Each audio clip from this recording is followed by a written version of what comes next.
شروع اللہ کا نام لے کر جو بڑا مہربان نہایت رحم والا ہے۔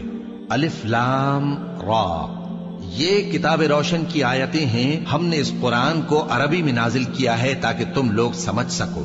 اے پیغمبر، ہم اس قرآن کے ذریعے سے جو ہم نے تمہاری طرف بھیجا ہے تمہیں ایک نہایت اچھا قصہ سناتے ہیں، اور تم اس سے پہلے بے خبر تھے۔ جب یوسف نے اپنے والد سے کہا کہ ابا، میں نے خواب میں 11 ستاروں اور سورج اور چاند کو دیکھا ہے، دیکھتا کیا ہوں کہ وہ مجھے سجدہ کر رہے ہیں۔ انہوں نے کہا کہ بیٹا، اپنے خواب کا ذکر اپنے بھائیوں سے نہ کرنا، نہیں تو وہ تمہارے حق میں کوئی چال چلیں گے۔ کچھ شک نہیں کہ شیطان انسان کا کھلا دشمن ہے، اور اسی طرح اللہ تمہیں برگزیدہ و ممتاز کرے گا اور خواب کی باتوں کی تعبیر کا علم سکھائے گا، اور جس طرح اس نے اپنی نعمت پہلے تمہارے دادا پر دادا ابراہیم اور اسحاق پر پوری کی تھی، اسی طرح تم پر اور اولاد یعقوب پر پوری کرے گا۔ بے شک تمہارا پروردگار سب کچھ جاننے والا ہے، حکمت والا ہے۔ ہاں، یوسف اور ان کے بھائیوں کے قصے میں پوچھنے والوں کے لیے بہت سی نشانیاں ہیں۔ جب انہوں نے آپس میں تذکرہ کیا کہ یوسف اور اس کا بھائی ابا کو ہم سے زیادہ پیارے ہیں، حالانکہ ہم جماعت کی جماعت ہیں، کچھ شک نہیں کہ ابا کھلی غلطی پر ہیں۔ یوسف کو یا تو جان سے مار ڈالو یا کسی ملک میں پھینک آؤ، پھر ابا کی توجہ صرف تمہاری طرف ہو جائے گی، اور اس کے بعد تم نیک لوگوں میں ہو جاؤ گے۔ ان میں سے ایک کہنے والے نے کہا کہ یوسف کو جان سے نہ مارو، کسی اندھے کنویں میں ڈال دو کہ کوئی راہگیر اسے نکال کر کسی دوسرے ملک میں لے جائے گا۔ اگر تم کو کرنا ہی ہے تو یوں کرو۔ یہ مشورہ کر کے وہ اپنے والد سے کہنے لگے کہ ابا جان، کیا سبب ہے کہ آپ یوسف کے بارے میں ہمارا اعتبار نہیں کرتے، حالانکہ ہم اس کے خیر خواہ ہیں؟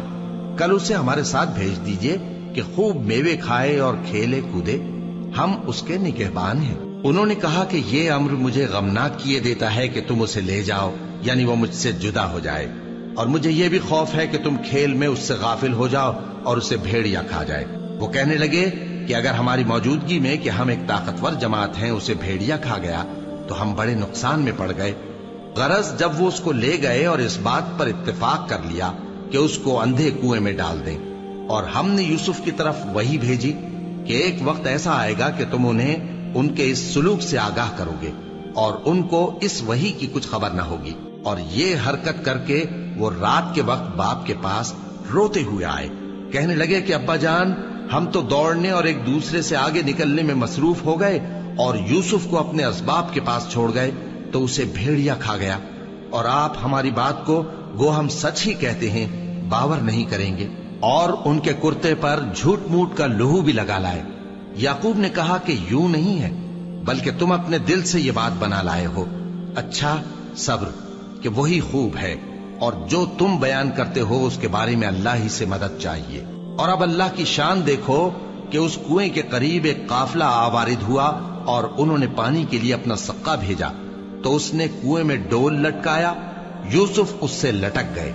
وہ بولا، زہے قسمت، یہ تو ایک لڑکا ہے، اور اس کو قیمتی سرمایہ سمجھ کر چھپا لیا۔ اور جو کچھ وہ کرتے تھے اللہ کو خوب معلوم تھا، اور انہوں نے اس کو تھوڑی سی قیمت یعنی مادود چند درہموں پر بیچ ڈالا، اور وہ اس سے بیزار ہو رہے تھے۔